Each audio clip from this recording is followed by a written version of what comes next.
Hi there and welcome to my step-by-step tutorial on how you're going to insert the counter widget into your recently purchased template. I do have written instructions down here. You just push the little triangle and it will open up the toggle list and then it'll give you step-by-step. So we want to go and click on Indify and sign up for that website. This is where we're going to get our widgets. Once we are signed up for that website, we are going to see a dashboard that's going to look like this. Yours is currently not going to have anything right here. And you're going to go in and pick the type of widget you want. For this particular widget, it's going to be a counter widget.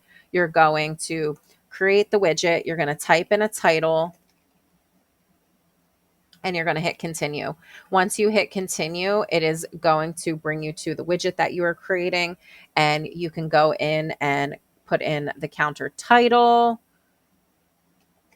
and then you can go in and determine what kind of icon you want to have for the plus and minus, or you can do an arrow, and then you can center your text or not center your text. And then you can set your background color, click on the color in the square box, and then it'll bring you up to this color picker. And then same thing with your text.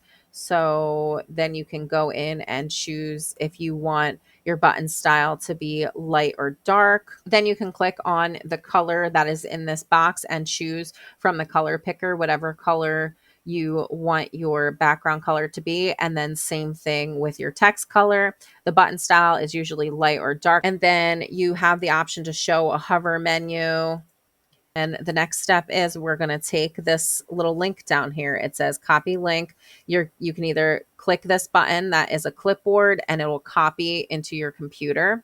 And then you're going to go back over to your Notion template and you are going to find an empty space. You're going to click. You're going to want to see the write something or press space for AI/4 commands. You can paste that link into there.